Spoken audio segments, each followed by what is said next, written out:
I'll defend him. Every head in the courtroom turned at once. All eyes landed on the voice sharp, unshaken, and utterly unexpected.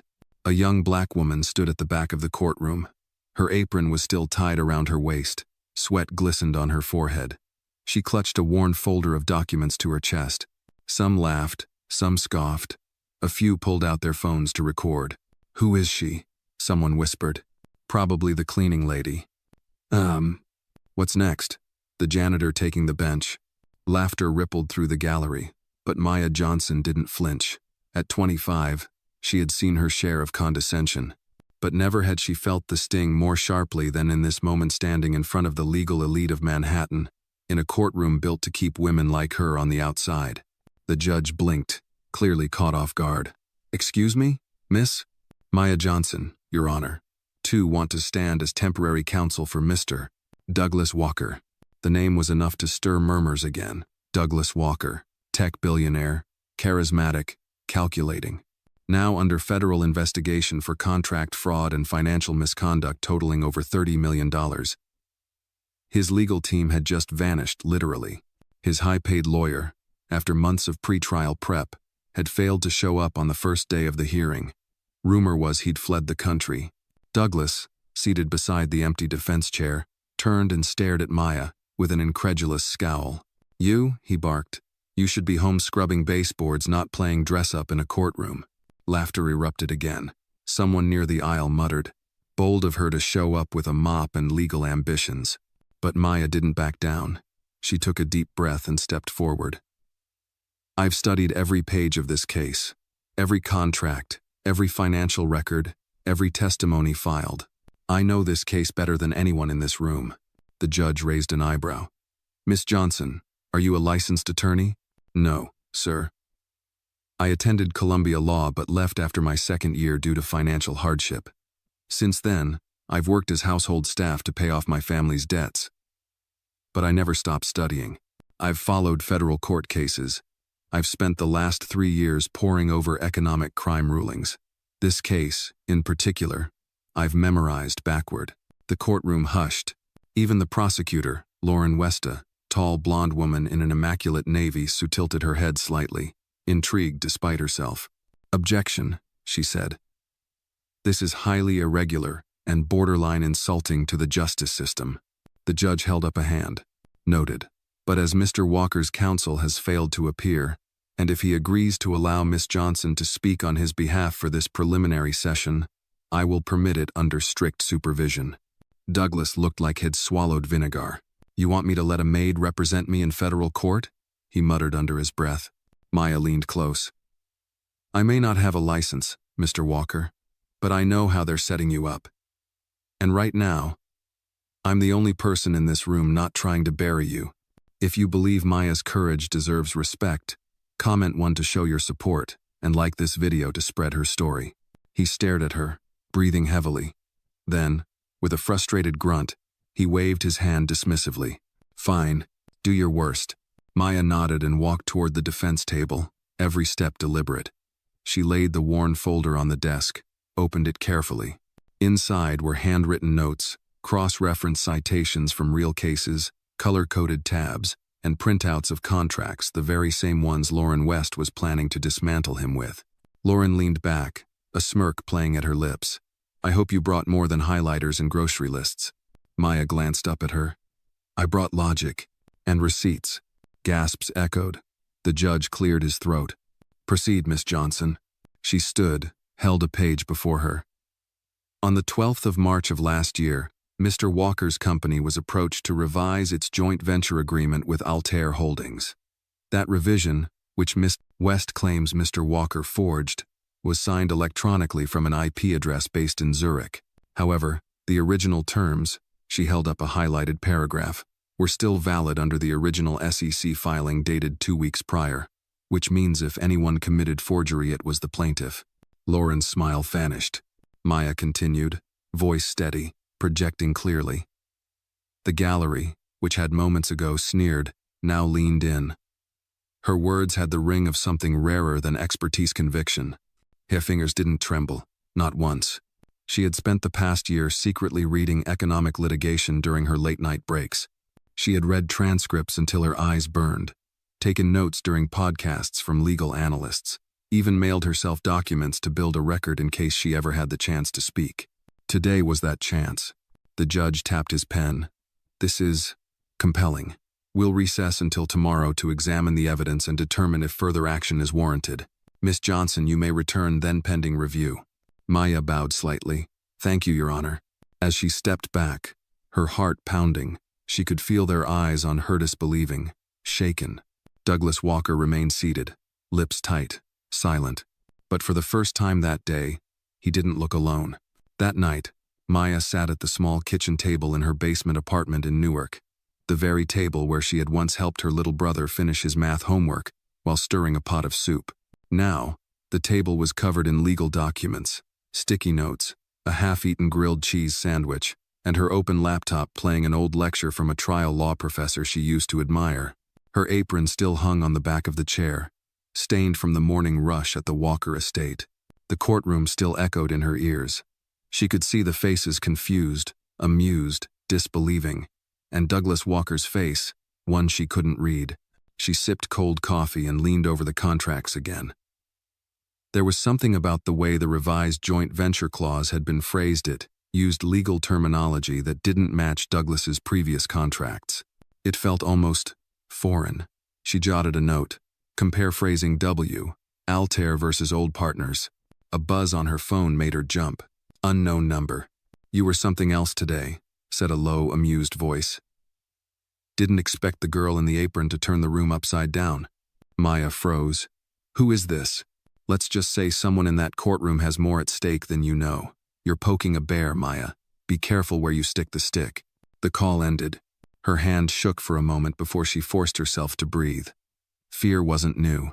She'd grown up with it, walking home alone from school through alleys she had no choice but to cross, watching her mother work 3 jobs and still get eviction notices. But this fear was different. It was cold, calculated. The next morning, she returned to the Walker estate early. Douglas wasn't expecting her.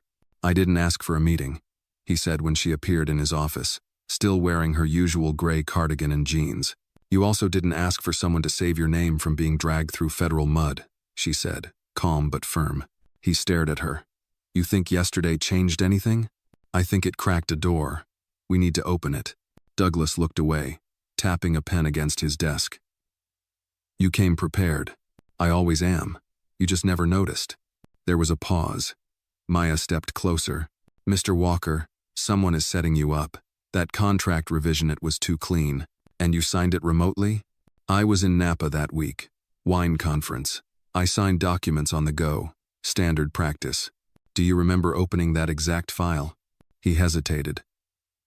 Number, my assistant Paul usually preps the documents. I just glance and click. Maya's brow furrowed. Where is Paul now? He left last month. Said he needed a break from the pressure. Or maybe he needed distance. Douglas crossed his arms. You're implying Paul forged my signature. I'm saying someone used your trust to manipulate these documents. And I think it started with Paul. Later that afternoon, Maya took a subway to Midtown and found the old building where Paul had once shared a co-working space. She walked the halls slowly, scanning the nameplates. Zweit 400 wo still read. Paul Temple, contract consultant. She knocked. No answer, but the door was ajar.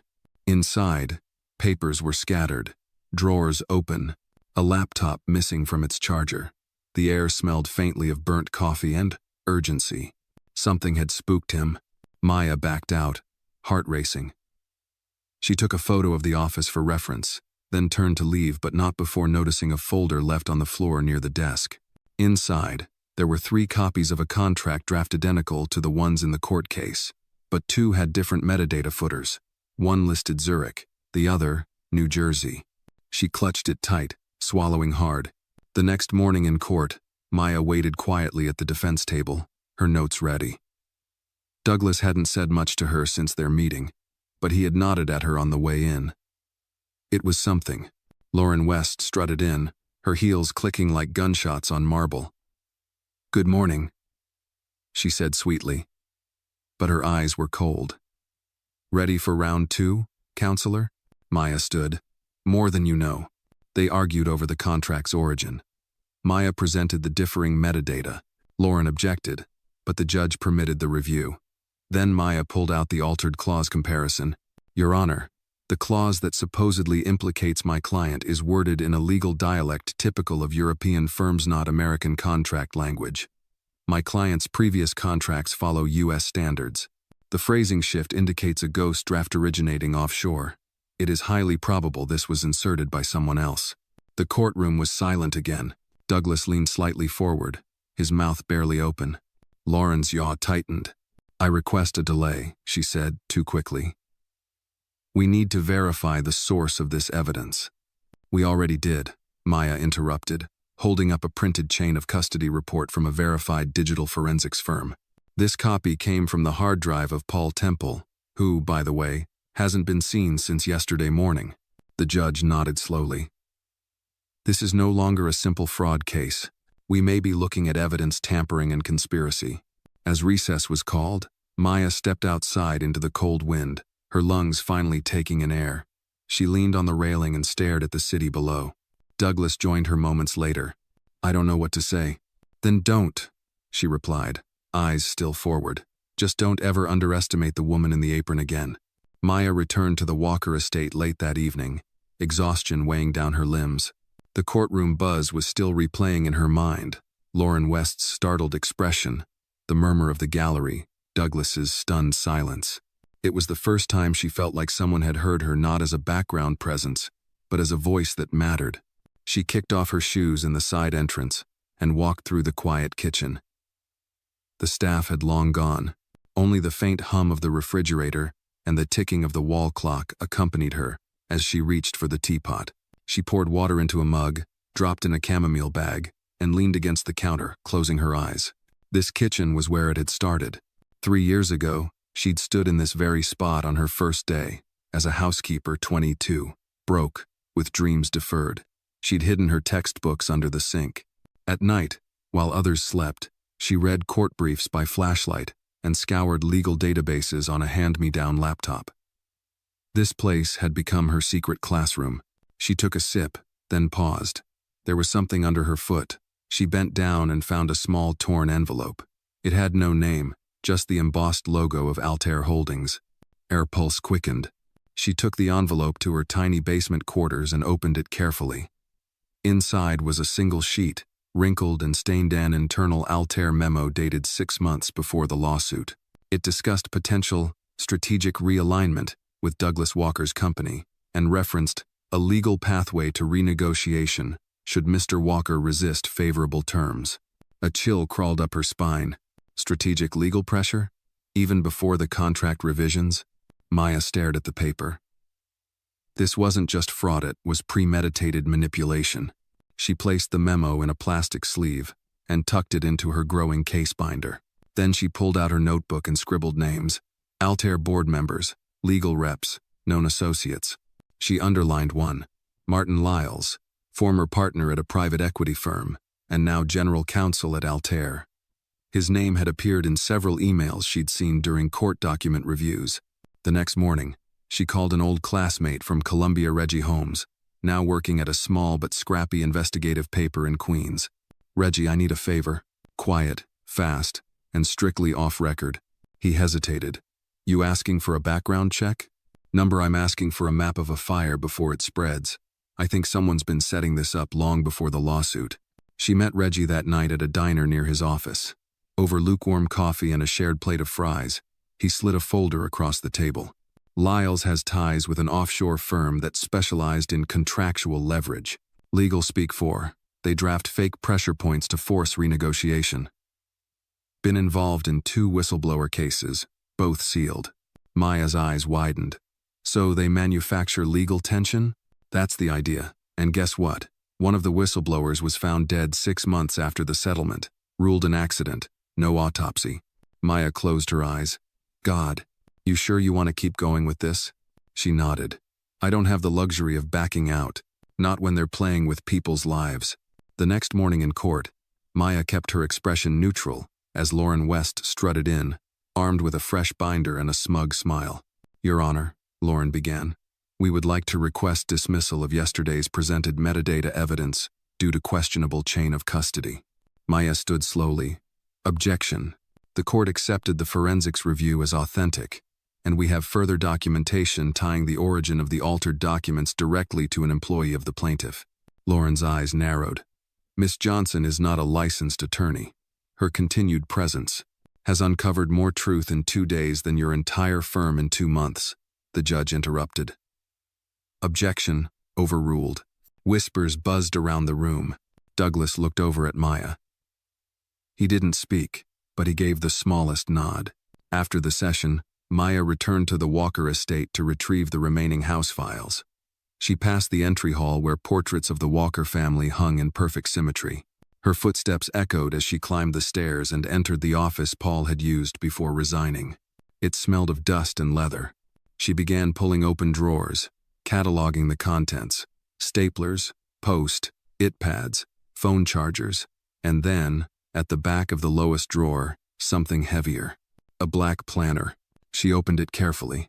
Inside were handwritten notes, mostly mundane reminders, grocery lists, client call times. But wedged between pages for the week of the 10th of April was a sticky note with 2 words scribbled in red ink, Zurich packet, and beneath it, a 4-digit code, 2,913. Maya stared at it, heart pounding. That was the same week the contract had been signed remotely from Zurich. Could this be a safe deposit box? A courier file? She wasn't sure yet, but it was a clue, a real one. She was still staring when Douglas entered the office behind her. I should have paid more attention, he said quietly. Maya didn't turn.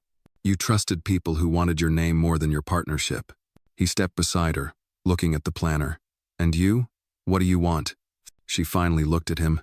Justice, even if no one writes about it in the papers. Douglas nodded slowly. You're wasting your brilliance cleaning marble floors. No, Maya replied. I've been preparing. She placed the planner into her binder and closed it carefully. Tomorrow, she said, we dig deeper. 2 hours after sunrise, Maya stood across the street from a dull gray building in Jersey City, her coat drawn tight against the early spring wind. The address matched the one she had tracked down after cross-referencing the 4-digit code from Paul's black planner with local courier lockers. The Zurich packet note had kept her up all night, flipping through theories, dates, and shipping manifests until the code finally led her private storage service used often by corporate clients for sensitive materials. She stepped inside, her boots echoing softly on the concrete floor. The woman at the front desk barely looked up as Maya approached. Locker access, the woman asked, chewing gum. Maya nodded and slid over the code on a sticky note. 2,913. I'm here to collect on behalf of a former employee. The receptionist looked at the note, then back at Maya, suspicious. You got ID? I do. Maya handed over her state ID and held her breath. The photo was from years ago, before her law school dropout, before the long days of scrubbing baseboards and nights filled with case law. The woman stared a second longer, then clicked her screen and grunted. Yeah, it's still active. Someone dropped the packet off 8 weeks ago. Said he'd come back for it, never did. She handed Maya a small metal key. Lockers down the second row, numbers on the left. Maya nodded. Thanks. She walked briskly, her heart thudding harder with each step. The locker opened with a dry click. Inside was a slim, sealed manila envelope. No label, no name. Just a red wax seal with the letter L pressed into the center. Lyles. She slipped it into her coat and left, nerves crawling across her skin. Back in her apartment, she sat at her table and opened the envelope carefully, holding her breath like it might explode. Inside was a USB drive and a printed memo. The memo was addressed to internal counsel only and stamped confidential. Maya scanned the text, her stomach flipping. It was from Martin Lyles to Altair Holdings Executive Board. The memo outlined legal architecture recommendations for achieving a hostile contract acquisition, including sample edits to clauses, guidelines for establishing remote signature trails through VPN rerouting, and language suggesting, quote, if resistance occurs, push legal action under pretext of misrepresentation. Her hands trembled. The USB held files, spreadsheets several labeled with dates, and Walker Enterprises project codes. She opened one marked, Forecast Projections, Altair Negotiation Third Round. It included a line item, Projected Value from Litigation Leverage, $23.4 million. They had budgeted for the lawsuit. Maya stared at the screen for a long time. This wasn't just about Douglas Walker anymore. It was about power abuse of it, weaponizing legality to steal equity and silence resistance. And it was happening in boardrooms just like this, likely every day. She printed the memo and highlighted the core sections. Then she grabbed her coat and headed to the Walker estate. Douglas needed to see this now. He was on a call when she arrived. She handed him the memo wordlessly. He glanced at the heading and froze. "Where did you get this?" Paul left it in a storage locker. "The USB has more. They had this planned months before you even hesitated to sign anything." Douglas rubbed his face, the blood draining from his cheeks. "They were going to steal the company, with or without me agreeing." Maya nodded. "And frame you in the process, so you couldn't fight back." He leaned back slowly. "We need to bring this to the court." "We will," she said. "But first we need to seal the trail. If we submit this without verifying the chain of custody, Lauren will rip it to shreds." Douglas exhaled. "I'll call my IT lead. He's worked on secure financial forensics before." "No," Maya said firmly. "We don't tell anyone else yet. Not until we know who's clean." Later that evening, Maya took the files to Reggie at the diner. He examined the memo and USB files carefully. "Whoever wrote this," he muttered, "has the moral compass of a snake. Can you help trace the IP logs? Confirm it's Lyle's network?" Reggie nodded. "Give me 2 days. Maybe less if my guy at the tech desk owes me a favor." As they talked, Maya noticed an older man across the diner watching her. His eyes were sharp, and he didn't even pretend to hide his interest. She stiffened slightly. Reggie noticed. "Friend of yours?" "No," Maya murmured, "but I've seen him before, at the courthouse 2 days ago." "Think you've been made?" "Maybe." That night, back home, Maya reinforced the deadbolt on her door and downloaded the files onto 2 additional encrypted drive zones she stashed in a hollow book, the other in her freezer, wrapped in foil and hidden behind a bag of frozen peas, a precaution she'd picked up from an old documentary on whistleblowers. Then she sat down and began drafting a timeline, every event, every signature, every meeting that had led to this moment. She outlined how the contract terms evolved, when Paul had submitted travel expenses from Switzerland, and when Lyles had suddenly requested full control of Altair's negotiation terms. By 2 a.m., her table was covered in highlighters and notes, like a map of someone else's conspiracy, only it was all real, and dangerously close to being buried. The next day in court, Maya walked in with steady steps. She greeted Douglas with a nod, avoided Lauren's stare, and took her seat at the defense table. The judge began. "We will now hear any additional pre-trial disclosures." Lauren stood. "Your Honor, I'd like to request the court reject any further speculative claims from the defense, particularly from someone still without a license to practice law." Before the judge could speak, Maya rose. "I would like to submit a confidential memo authored by Martin Lyles, General Counsel for the plaintiff, outlining premeditated legal tactics including forged documents and hostile acquisition strategies." Gasps filled the room. Lauren stepped forward. "This is absurd." Maya handed the document to the bailiff. "The memo is time-stamped, includes metadata logs, and was discovered in a secure storage location rented by Paul Temple, the former assistant to Mr. Walker." The judge read in silence for a long moment, then looked up. "This, if authentic, changes everything." Douglas looked at Maya, eyes wide with something new, not just surprise, respect. Maya stood outside the courthouse after the hearing, the wind tugging at the edges of her coat. Her face was calm, but inside, her pulse still pounded. The courtroom had erupted with murmurs, disbelief, and sharp whispers when the judge acknowledged the implications of the Altair memo. She had expected resistance. She hadn't expected silence. Douglas exited behind her, his tie slightly loosened, eyes narrowed in a deep, calculating squint. He hadn't spoken much during the session, but now he stood beside her, his voice low. "You just tore the mask off a multi-billion-dollar operation." "I didn't do it for you," Maya said, not looking at him. I did it because they thought no one would ever challenge them. Douglas's expression didn't shift, but something in his stance softened. You just saved my name from being destroyed. You deserve more than gratitude. She turned to him. I want access to everything.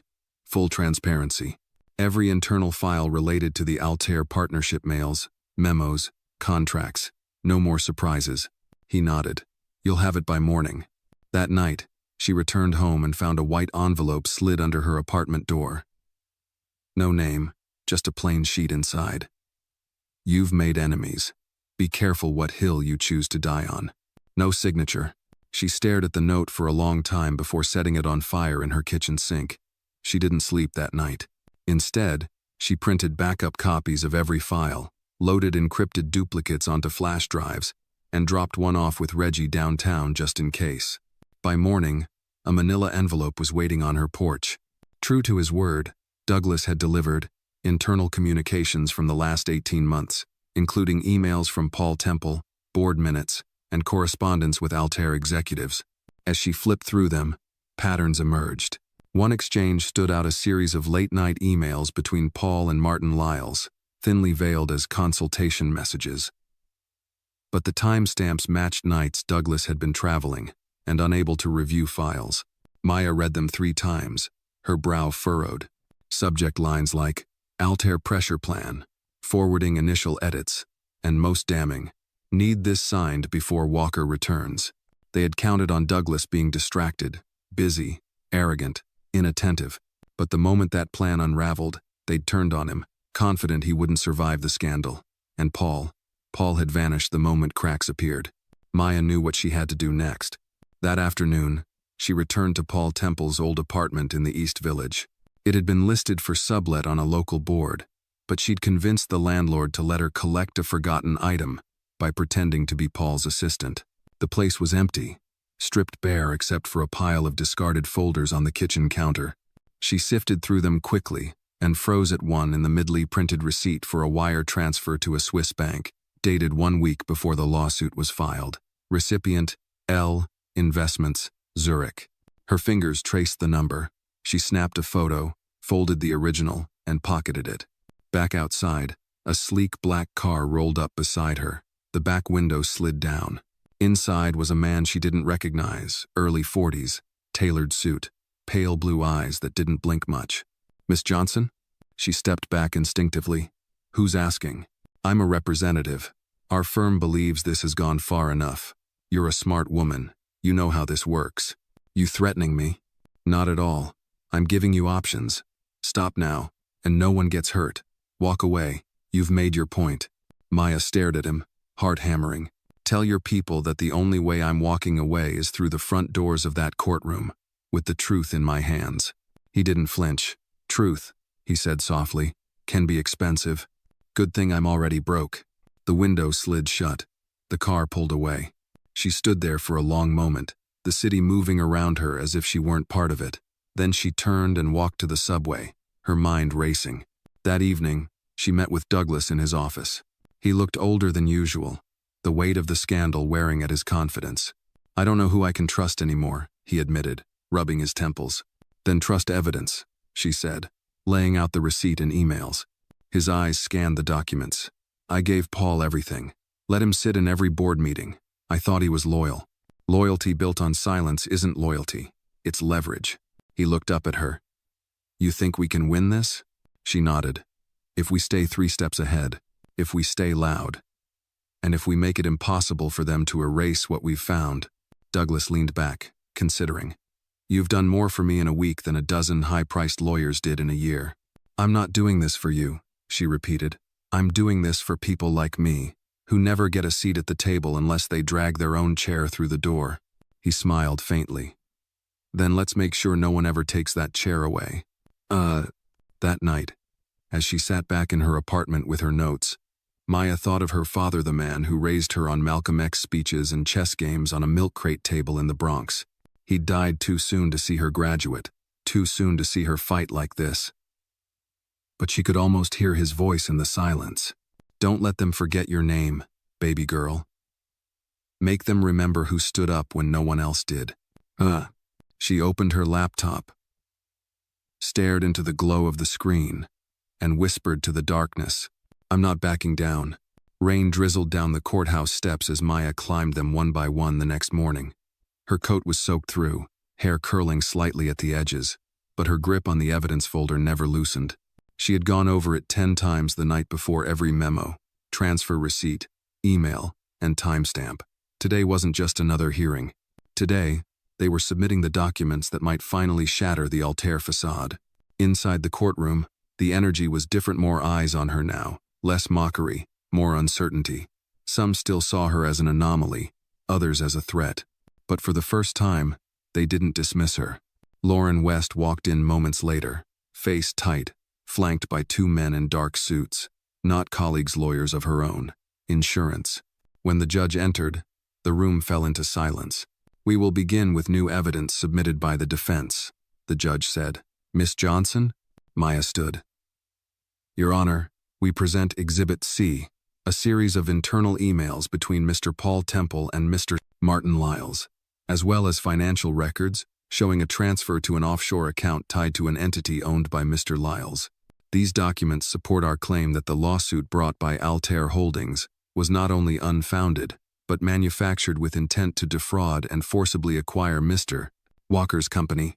She handed the documents to the bailiff. Every step felt slow, deliberate, as if time had thickened in the room. The judge read in silence.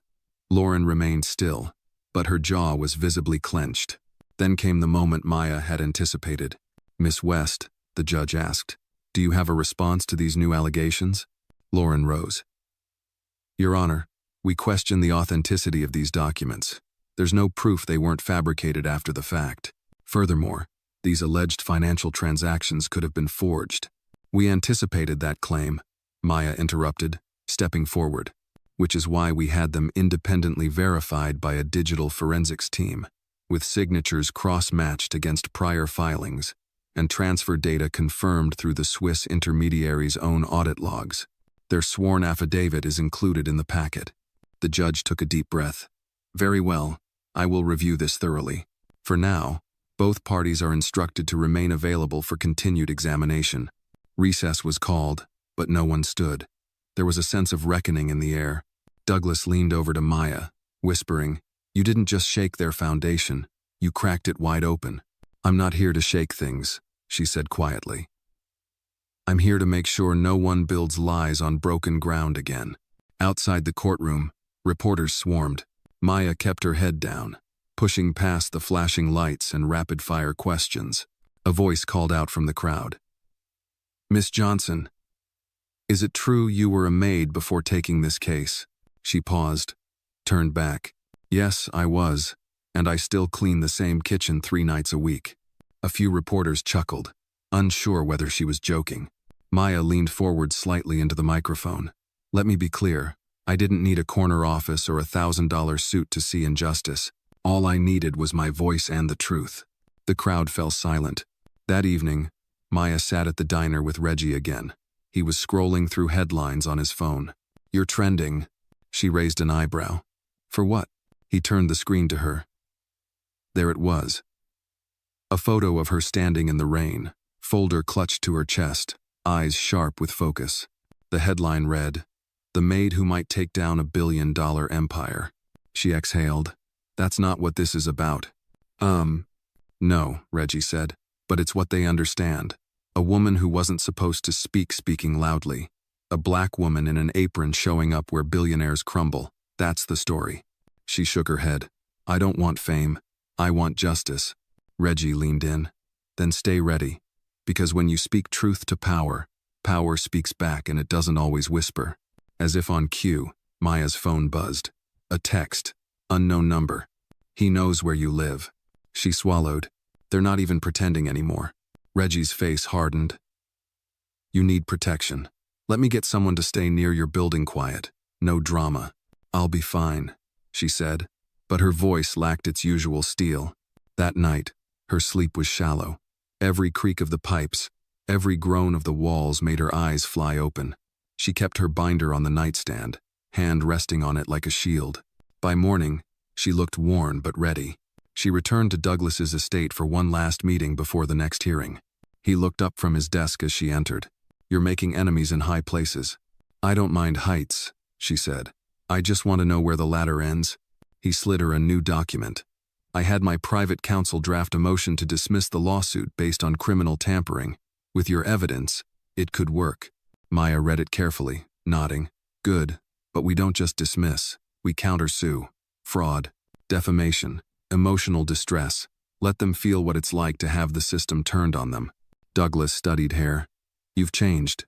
"No," she said. "I've just stopped hiding."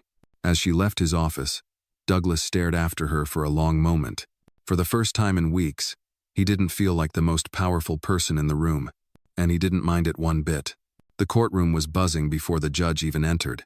The press benches were filled, some reporters standing in the back, whispering updates into their microphones. The entire city, it seemed, was watching, not just because of the billions at stake or the corporate reputation of Altair Holdings, but because of her Maya Johnson, the woman in the apron who had become a symbol of silent resistance breaking into the loudest rooms. She walked into the chamber with calm steps, wearing a simple navy dress, her binder clutched in one hand. Her face was tired, but composed. She didn't make eye contact with the cameras. She didn't need to. She already had their attention. Douglas stood as she approached the defense table. "They're calling it the case of the cleaning lady.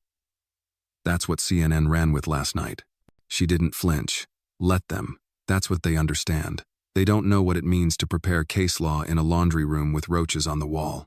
They don't know what it means to keep fighting when no one even knows you're in the ring." He gave her a quiet nod. "You're going to win this." "We are going to win it," she corrected. "But not by playing their game. We make our own rules now." The judge entered, and court was called to order. "Today," he announced, "we will review the defense's motion to dismiss based on submitted evidence of fraud, tampering, and unethical corporate behavior. The court has reviewed the documents overnight. Miss West, the floor is yours." Lauren stood, her usual poise dulled just slightly by fatigue. "Your Honor, we maintain that the defense's evidence is circumstantial and improperly sourced. We request exclusion under Rule 403. Maya stood before the judge could speak. "Your Honor, I have additional verification regarding the Swiss transfer. The receiving bank has confirmed that the account belongs to an entity with Mr. Martin Lyles as a primary beneficiary. They've provided notarized confirmation, which I've included in our latest exhibit." The judge motioned for the documents. "Continue." "Furthermore," Maya added, stepping forward, "we have a new witness, an Altair Holdings junior associate, who has agreed to testify under federal protection." A sharp intake of breath rippled through the room. Lauren's voice cracked slightly. "Who?" Maya remained still. Her name is withheld for security reasons, but she has first-hand knowledge of internal conversations regarding the fabrication of contract clauses, manipulation of IP routing, and the effort to defame Mr. Walker. The judge leaned forward. "If this witness confirms the validity of the claims, and if her testimony is found credible, it would constitute grounds for full dismissal and open a new criminal investigation." Lauren sank slightly in her chair. Court was recessed until the witness could be prepared for examination. Outside the courtroom, Maya met with the witness, a young woman named Elise, no older than 23, pale, nervous, clutching a messenger bag against her chest like armor. "You sure about this?" Maya asked softly. Elise nodded. "I was there when Martin told the team to alter the metadata. I heard him say that the goal wasn't winning, it was ruining. They wanted to destroy Mr. Walker's name so no one else would ever question their leverage again." Maya placed a hand on her shoulder. "You're doing something most people never would." "I'm just tired of being quiet," Elise said, her voice trembling. "I couldn't sleep anymore." Maya nodded. "Then let's give them something to remember." That evening, Maya walked the familiar streets back to her apartment. Newark felt heavier these days, like the concrete itself was watching. She passed the corner bodega, waved to Mr. Lee, the owner, who always gave her a free bottle of water when she worked double shifts. "You're on the news again," he said, smiling with cracked teeth. "You give 'em hell, Maya." She smiled faintly. "That's the plan." Back home, her apartment was darker than usual. She reached for the light switch and stopped. The lamp on her desk had been knocked over. Her notes were scattered. Someone had been inside. She stood frozen, listening. No sound, no movement. Then she backed out slowly, heart thudding, and called Reggie from the hallway. Someone broke in. They didn't take anything, they just wanted me to know. Reggie cursed softly. You need to stay somewhere else tonight. My cousin's got a place in Hoboken, quiet building, mostly retirees. No one will look for you there. Maya hesitated, then nodded. Yeah, okay. That night, in a small one-bedroom filled with doilies and porcelain cat figurines, Maya sat on a borrowed couch and stared at her case files. She should have been afraid. But she was beyond fear now. She was focused. She called Douglas just before midnight. I want to go public, she said. He paused. You're already public. No, she replied. I mean full transparency. Press conference. Show the documents. Make it impossible for them to bury it. You'll make yourself a target. I already am. Douglas exhaled. Okay, I'll arrange it.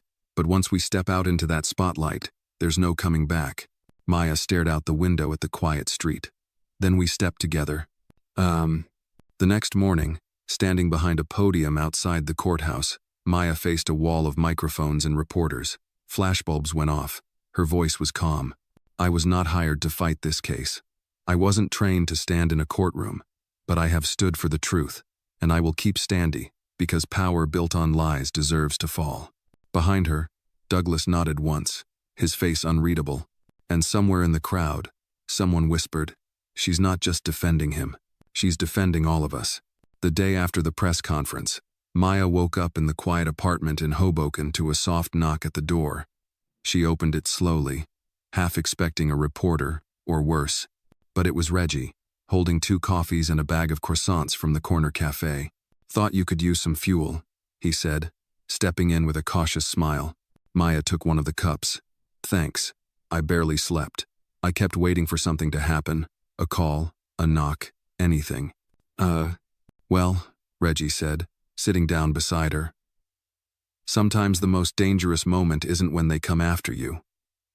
It's when they go quiet. Maya nodded. She understood. After the press conference, there'd been a wave of support.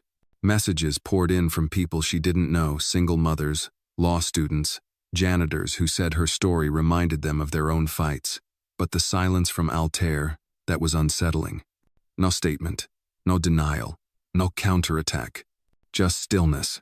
Douglas called mid-morning. Lyles hasn't shown up to his office in 2 days, he said without greeting. Lauren West filed a motion to withdraw from the case this morning. Claimed conflict of interest. Maya stood from the couch, stunned. She's backing out? Looks like it. And Elisesh was contacted by someone last night. Not a threat, not directly, but a message. They know she's testified. They're scrambling, Maya said. They know it's falling apart. Douglas lowered his voice. Maya, I've seen men with money do unspeakable things to protect a secret. Be careful. I'm not going back underground, she replied. Not now. By noon, news outlets were reporting on Lyle's disappearance. Financial records were leaked, suggesting accounts in Panama, Zurich, and Singapore all connected to shell companies Altair had denied knowledge of. The story had gone from courtroom drama to potential corporate collapse. Maya sat with Reggie, watching the coverage. This isn't about me anymore, she whispered. It's about all the people they've done this to who never had the chance to fight back. Reggie nodded. You're becoming the face of something bigger. She turned to him. Then I need to act like it. That afternoon, Maya met with Douglas at a private law office he'd rented for emergency meetings. Inside were stacks of files, a hired security detail, and a woman named Marcia Delgado, an independent legal advisor brought in to help draft a countersuit. I've reviewed the documentation, Marcia said after an hour of quiet study. You have a case not just for dismissal but for damages, emotional distress, corporate sabotage, possibly even witness endangerment. Maya watched Douglas carefully. You're ready for that? I've lost more than reputation, Douglas said. They tried to strip me of everything, my name, my legacy, and they nearly succeeded, Maya added. And they would have, if someone hadn't been stubborn enough to read every line they thought no one would check. Marcia looked up. You know they'll try to settle once it's clear you won't back down. Maya's voice was steady. Then we don't settle. We make sure every piece of this is public. We drag it all into the light. Douglas leaned back. This is war now. No, Maya corrected. This is justice. War is what they did when they thought no one was watching. That night, as she returned to the Hoboken apartment, her phone buzzed again. Another blocked number. She answered with a steady voice. Hello? Thought you were clever, huh? The voice was gravelly, older, thick with disdain. You think you've won something? Not yet, Maya replied calmly. You don't know who you're dealing with. I know exactly who I'm dealing with. Men who hide behind power and fear, but I'm not afraid of either. The line went dead. She stared at the screen for a long time, then opened her laptop and began working. She drafted a full statement of facts, linking each document, timeline, and piece of evidence into a single, coherent narrative. She emailed copies to 3 different lawyers, 2 trusted journalists, and stored one more on an encrypted drive. If anything happened to her, the truth wouldn't die with her. The following morning, Elisabeth whistleblower called in tears. They tried to get to my father, she said. He owns a dry cleaning shop in Flatbush. Someone came in last night, broke the front window, didn't steal anything, just left a note. Stay quiet. Maya's stomach twisted. Is he okay? He's shaken. I am too, but I'm not backing down. Maya closed her eyes.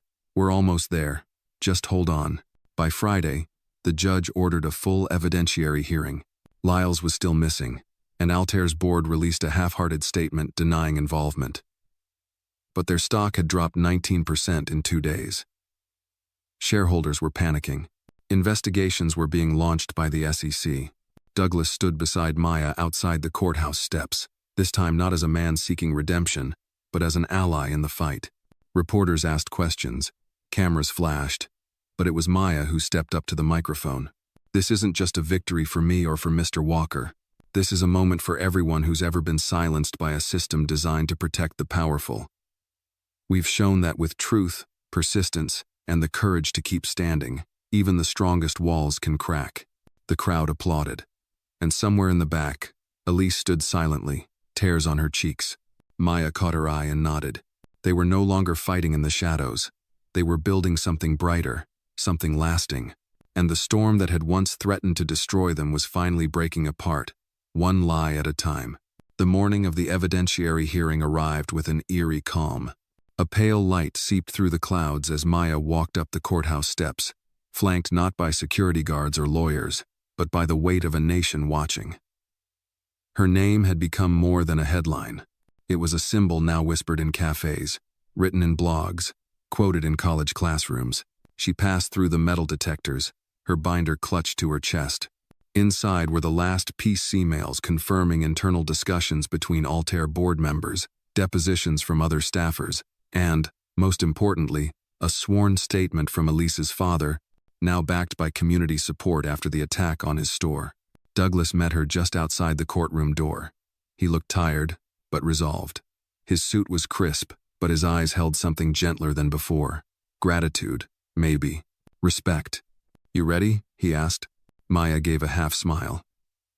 I was born ready. They just didn't know it. The judge entered the courtroom moments later, his presence commanding the hush that followed. The room was packed press, spectators, junior lawyers clutching notepads, and a handful of Altair board members who had chosen to show up, not to defend the company, but likely to protect their individual reputations. Today's hearing, the judge began, will determine whether the court recognizes the claims of fraud and misconduct presented by the defense, and whether we proceed to trial, or refer these findings to a higher authority for criminal investigation. Maya stood.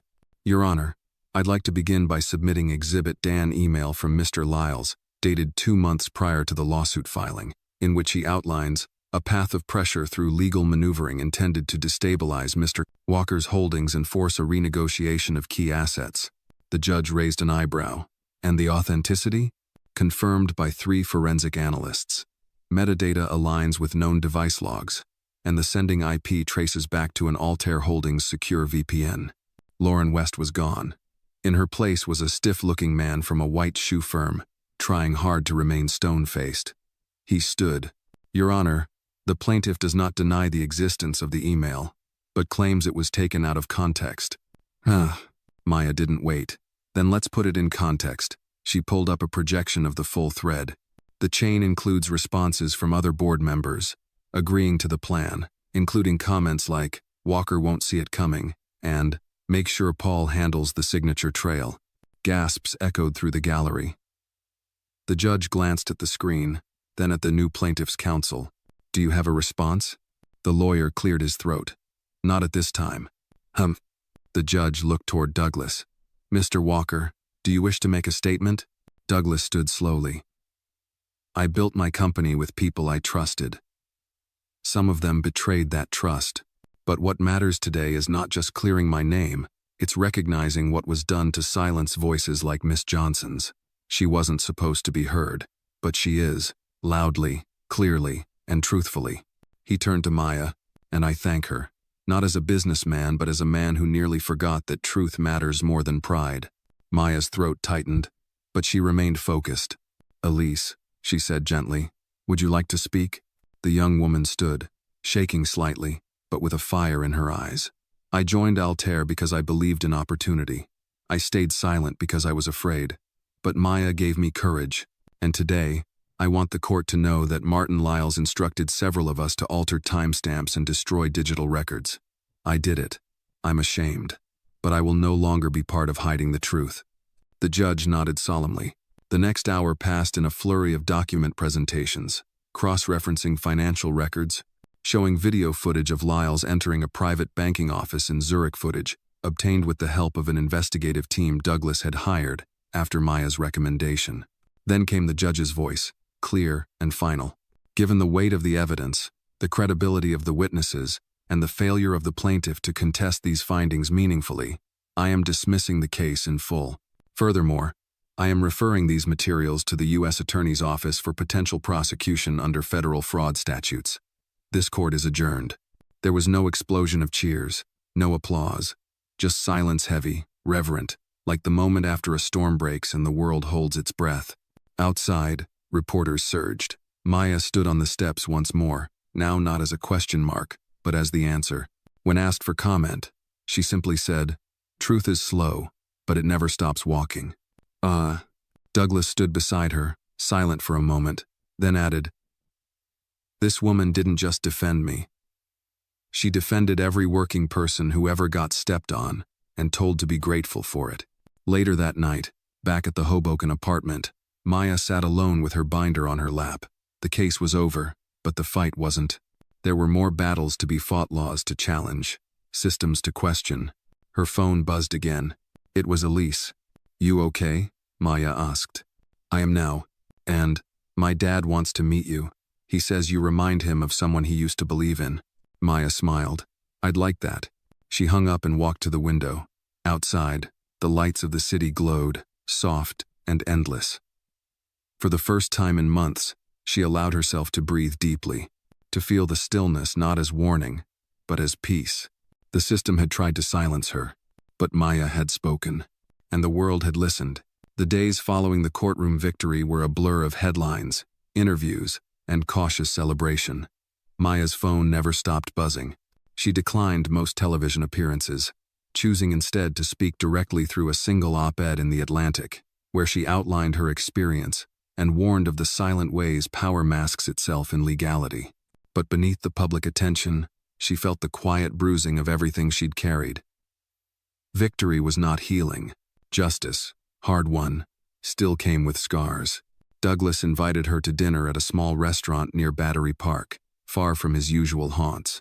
No ties, no headlines, just two people who had survived something enormous together. "I keep expecting it to fall apart," he said as they sat over 2 bowls of clam chowder. "Like someone's going to knock on the door and tell me it was all a dream." "It wasn't," Maya replied. "But dreams don't leave bruises like this." He chuckled softly. "How are you holding up?" She stirred her spoon in slow circles. "Tired, a little paranoid, but clearer than I've ever been." "And you?" He leaned back. "Relieved, but aware. I know now how close I came to becoming the villain in someone else's story. If you hadn't shown up, I would have signed away everything I believed in." She looked at him carefully. You were never the villain, but you were blind, and the system counted on that. He nodded. I'll never stop paying attention again. They clinked Glassish's wine, her water, not a toast to victory, but to vigilance. The next morning, Maya visited Elise's father's dry cleaning shop. The glass had been replaced, and a small, "Thank you, Maya," sign sat taped to the inside of the door. Inside, the man himself stood behind the counter, folding a pressed shirt. "You must be Maya," he said with a thick Brooklyn accent. "Elise told me you're tougher than steel and kinder than bread." She smiled. "That's high praise." He motioned to a stool behind the counter. "Come sit. Let me tell you something." Maya did. He folded quietly, then spoke. When Elise was a kid, she used to sneak into the back with her comic books and say she was training to be a hero. I'd laugh, because I thought the world didn't let girls like you get capes. But then you walked into that courtroom, and you made the whole world listen. So thank you. Maya swallowed hard. I didn't do it alone. No one ever does, he said, smiling. But someone's got to start it. They shared coffee, and for a while, it felt like family. Later that week, Maya stood before a crowd at a community law forum in Harlem. She wasn't wearing a suit. Just a sweater and jeans. Her voice the same quiet power that had carried through every courtroom. Justice, she said, doesn't happen in marble halls. It starts in mailrooms, in kitchens, in janitor closets. It starts with someone saying, "No, this isn't right," even if no one else is listening. And sometimes it ends with people in power losing their comfort so that truth can breathe. The crowd stood and clapped, not out of obligation, but because they saw themselves in her struggle, in her courage. After the event, a young black woman approached her, maybe 20 years old, holding a battered copy of Civil Procedure for Beginners. "Miss Johnson, I want to do what you did. I want to fight for people who don't even know they need help yet." Maya took the book, thumbed through its wrinkled pages, and handed it back. "Then start by learning their names, their pain, their stories. Law is just a tool. The real work is in listening." The girl nodded. "Thank you." As Maya walked back to her car, she passed by a mural on a nearby wall freshly painted, vibrant in the late afternoon sun. It was her, apron and all, standing with her arms folded, behind her the words, "She didn't ask for permission." She stared at it for a long time. Then she laughed a short, surprised breath of joy. She took a photo, not for social media, but for herself, proof that something had changed. Back in her apartment that night, Maya sat at her kitchen table. The binder, the one she had carried through it all, was now closed, but she didn't put it away. Not yet. She opened her laptop and began to draft a new document, the People's Law Project. Her goal wasn't to become a partner in a firm. It was to create something accessible, a foundation where ordinary workers, underpaid employees, and whistleblowers could seek legal guidance without fear of price tags or retaliation. Because justice, she knew, should never depend on the size of your wallet or the shine of your shoes. As she typed, she felt something she hadn't felt in months. Peace. The wound had not healed. The fight was not over. But Maya Johnson, the woman who once scrubbed floors in silence, was now building a stage for voices just like hers. And this time, the world was ready to listen. 1 year later, the courtroom was different this time. Smaller, less formal, tucked away in the heart of Newark's old legal district. No cameras, no media storm, just rows of working-class citizens seated in folding chairs, quiet and attentive. Maya stood at the front, not in the defendant's box, not on the witness stand, but behind a lectern bearing a modest plaque. The People's Law Project, free legal access for every worker. She looked out over the crowd: mechanics, bus drivers, home health aides, janitors, baristas, people like her. People who knew the taste of struggle and the weight of silence. This was her audience now. Her mission. "Most of you know my story," she began, her voice even, warm. "And if you don't, you've probably heard someone else tell it louder than I ever intended it to be told." A few chuckles broke the stillness. "I never planned to be a lawyer. I planned to work, to survive, to keep my head down and do the best I could with what I had. But something happened. I saw something wrong. And I spoke. And then, everything changed. She paused. But here's the thing nobody tells you. Speaking up is only the first step. Justice is not a one-time act. It's a daily choice. A fight that doesn't end in the courtroom, it begins there. And it continues here, in rooms like this, with people like us. At the back, Douglas Walker stood quietly, hands clasped, smiling faintly. His company had recovered, smaller but more ethical now. He had appointed Maya as an external ethics consultant, but she hadn't taken a salary. She asked that the budget go toward funding this very room. I started the People's Law Project, Maya continued, because too many people were being asked to understand the law with no help, no translation, no defense. We were told to trust a system that was never built with us in mind. She glanced at the wall, where a mural had been painted, hands reaching upward not for power, but for justice.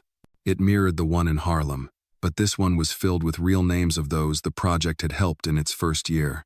People wrongly fired, whistleblowers protected, tenants defended. And now, Maya said, we've trained 25 volunteers to offer free guidance. We've translated court forms into Spanish, Haitian Creole, and Tagalog. We've opened 3 satellite offices, and we're just getting started. Applause filled the room, not explosive, steady, respectful, real. After the gathering, Maya stepped outside into the autumn air. The sky was gray, but not heavy. She took a deep breath. Elise joined her, bundled in a trench coat, her cheeks red from the wind. Can you believe it's been a year? Elise asked, tucking a strand of hair behind her ear. Feels like longer, Maya replied, but also like yesterday. I still get scared, Elise admitted, that someone's watching, that we'll wake up and it'll all disappear. Maya put a hand on her shoulder. The fear doesn't go away, but it gets smaller when you're not alone. They walked together toward the subway. Ordinary again, safe in the crowd. Later that night, Maya sat at her kitchen table. Same spot, same chair.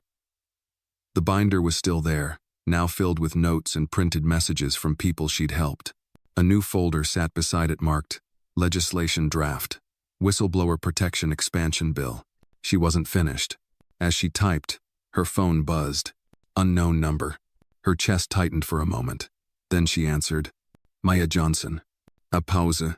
Then a woman's voice is soft, hesitant. Hi, you don't know me. My name is Cassandra. I clean offices in Midtown. Last week I found something I wasn't supposed to see. They told me to forget it, but I can't. I don't know what to do. Maya smiled gently. You did the right thing by calling. You're not alone. Silence on the line. Then a sob. Then, thank you. Maya looked out the window at the city she had once believed would never listen to her. And now, it was calling. She leaned back in her chair and whispered, Let's begin again. Because justice wasn't just a battle. It was a legacy. And hers had only just begun. The story of Maya Johnson teaches us that true justice often begins in the quietest corners behind brooms, inside kitchens, or among those whose voices have long been ignored. It reminds us that courage isn't about titles or degrees, but about choosing to speak up when it's easier to stay silent.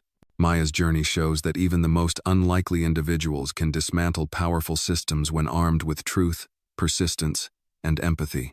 Her fight is a testament to the enduring power of integrity and the belief that everyone deserves to be heard, no matter where they come from.